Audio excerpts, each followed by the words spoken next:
Le Real Madrid prépare sa révolution estivale. L'heure du grand ménage a sonné. Le Santiago Bernabéu est tombé dans un silence glacial. Il y a des soirs où même les légendes tremblent.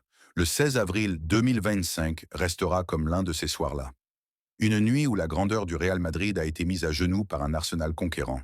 Un Real Madrid impuissant, dépassé, presque résigné.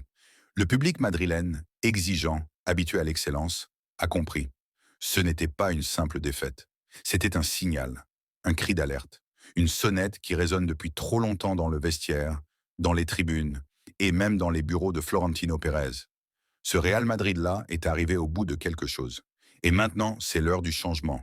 Pas un ajustement, pas un ravalement de façade. Non, cette fois, c'est une révolution qui se prépare. L'élimination contre Arsenal n'est pas un accident. C'est le fruit d'une longue lente dérive. Depuis le départ de Karim Benzema à l'été 2023, jamais le Real Madrid n'a vraiment trouvé son équilibre.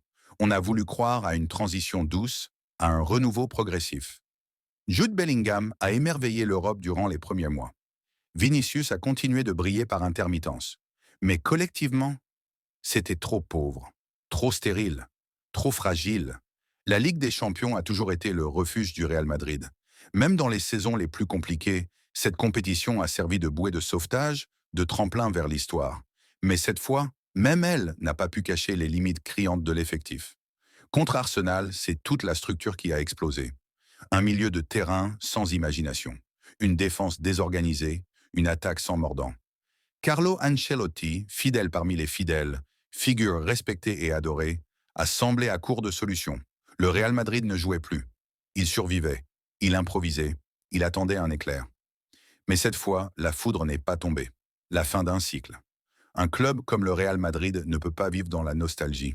Et pourtant, cela fait 2 ans que les Merengues s'accrochent aux reliques d'un passé glorieux. Le vestiaire est divisé. Certains jeunes veulent de plus de responsabilités, mais n'en ont pas encore le niveau ou n'ont pas eu la chance de le trouver. D'autres, promis à un avenir doré, stagnent.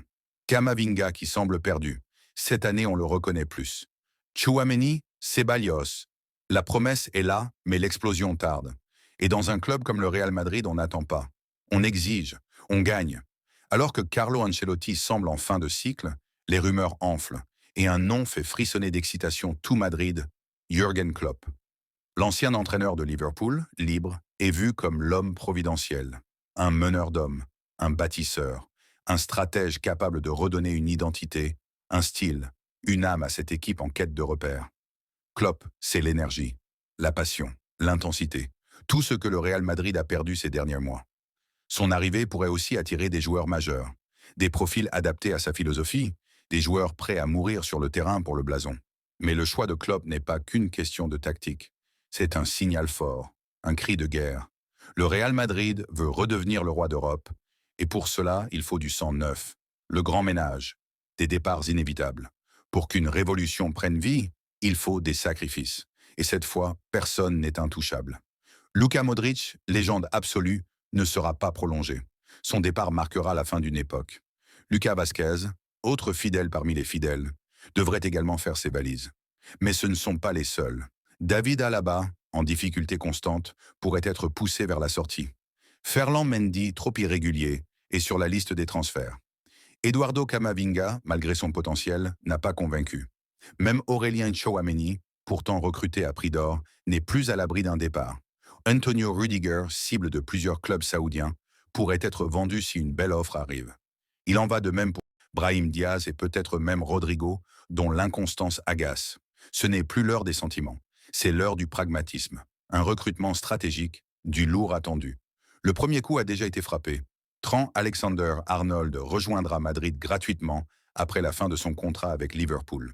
Un coup de maître, un latéral moderne, offensif, créatif, un leader sur le terrain.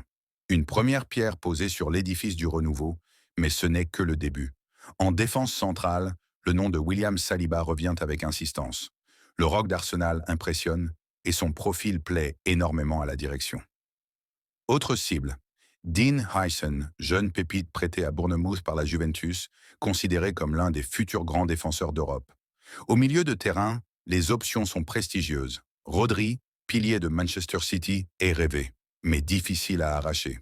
Plus réaliste, Martin Zubimendi, cerveau de la Real Sociedad, ou Alexis McAllister, révélation de Liverpool, capable d'apporter technique, volume et intelligence. Et en attaque, le nom d'Erling Haaland rôde, l'inaccessible, l'objectif ultime. Si une opportunité se présente, Florentino Pérez n'hésitera pas. Le Real Madrid veut un tueur devant, un leader, un nouveau galactique. Un été brûlant s'annonce à Madrid. Le Real Madrid n'a pas droit à l'erreur. La pression est immense. Les supporters n'accepteront pas une nouvelle saison blanche. Le président Florentino Pérez, architecte de toutes les grandes aires du club, sait qu'il joue gros. Chaque décision comptera, chaque signature, chaque départ, chaque mot. Le Real Madrid 2025-2026 sera différent. Plus jeune, plus affamé, plus intense. C'est une nécessité. Parce que ce club ne vit que pour la victoire. Parce que l'histoire ne tolère pas la médiocrité. Parce que Madrid, c'est la gloire ou rien. La révolution est en marche et le monde entier la regarde. Des légendes vont partir, de nouvelles étoiles vont arriver et peut-être qu'un nouveau roi s'apprête à régner sur l'Europe depuis le Santiago Bernabéu. Mais maintenant, c'est à vous, Madridistas, de faire entendre votre voix. Que pensez-vous de cette révolution? Qui doit partir? Qui doit arriver? Jürgen Klopp est-il l'homme de la situation? La venue de Mbappé a-t-il été un bon pari pour Real? On veut lire vos avis dans les commentaires. Alors lâchez-vous, c'est votre moment. N'oubliez pas de vous abonner à la chaîne pour ne rien manquer de cette nouvelle ère galactique. Likez si vous vibrez pour le Real Madrid et partagez cette vidéo à tous les vrais fans qui vivent non pour ce blason. La révolution est lancée et vous en faites partie. À la Madrid, in Adamas.